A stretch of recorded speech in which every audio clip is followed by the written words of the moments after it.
If you're following the war in Ukraine closely, you probably have been asking yourself the following question.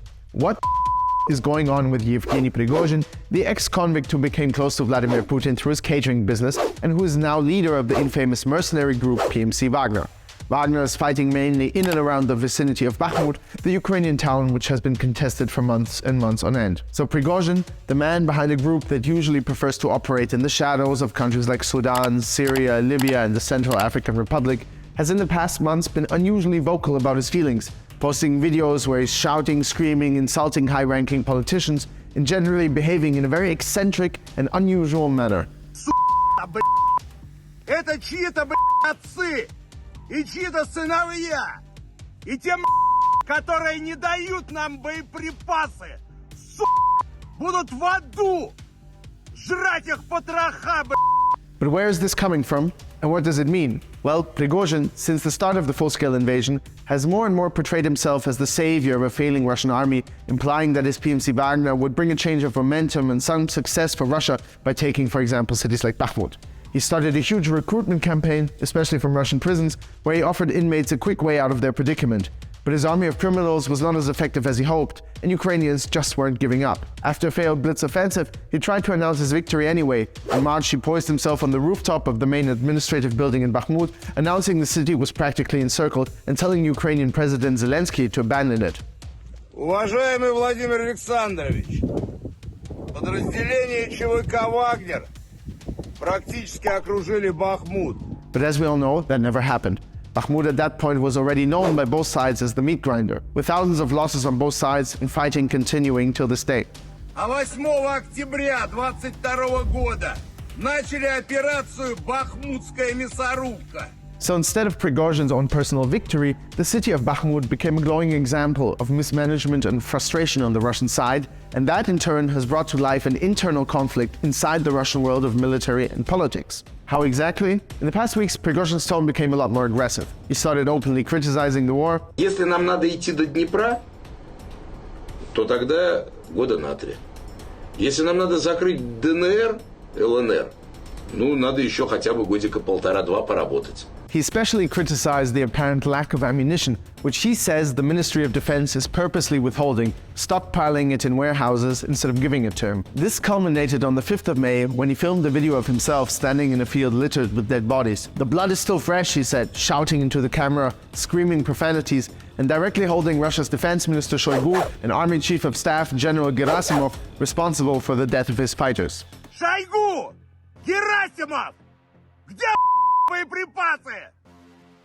Посмотрите на них, Они пришли сюда добровольцами и умирают за то, чтобы вы жировали в своих кабинетах. He released another video shortly after where he threatened to retreat from all positions by the 10th of May due to lack of ammunition. С 10 мая 23 года мы выходим из населенного пункта Бахмут.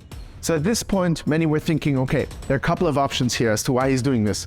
Option one is that he has hardly any men left, because the meat grinder has taken them all. So to save face, he has decided to blame the higher command and retreat. The other reason is of course that because of this conflict or power struggle between Prigozhin and the Defense Ministry, namely between Defense Minister Shoigu and General Gerasimov, the Wagner Group is being hung out to dry. These two of course feel threatened by Putin's old buddy, who with the Wagner Group has basically challenged the army's leadership and efficiency publicly and numerous times. Prigozhin's business empire, the Wagner Group, is involved in many parts of Russian economy and politics, so the battlefield in Ukraine is really just once again an active example of a conflict that in reality goes a lot deeper. Anyway, after threatening to retreat, Prigozhin took another turn.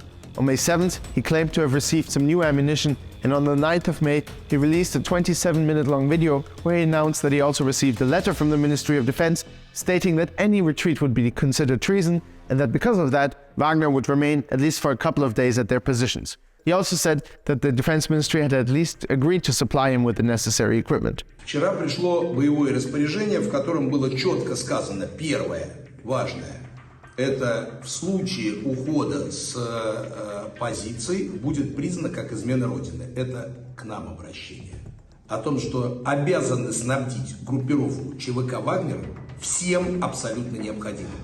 Мы не уйдем из Артемовска, будем настаивать еще несколько дней, пободаемся. А там разберемся. So all good and happy end?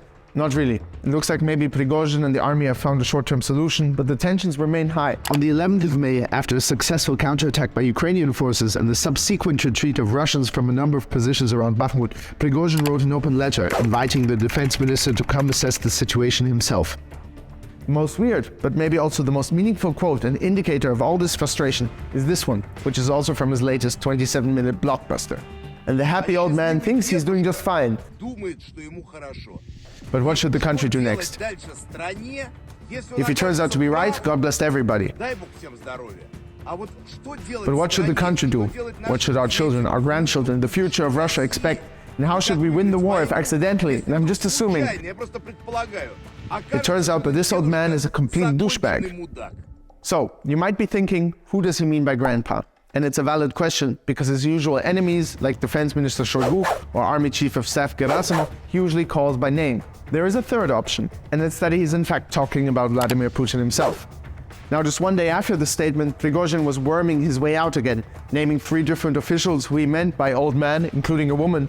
But this is normal for Prigozhin. And for those of you who don't know, Ded in Russian, old man, has been Putin's nickname by those who oppose him for a long time. But why is it important if he was actually talking about Putin? Well, never has anyone who is such an integral part of the system so publicly and so boldly even implied that the responsibility for all this failure lies at the hands of one person, the one who ordered this invasion, Vladimir Putin himself.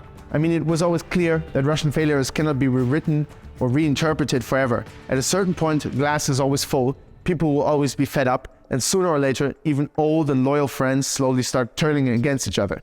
History has always shown us just that. But we still don't know enough to be absolutely sure. But if the story of Prigozhin tells us anything, it's that in a certain way, it looks like this invasion and the political infrastructure that is supporting it is starting to really fall apart. Thanks for watching Talking Tactics. Hit like and subscribe, and see you next week.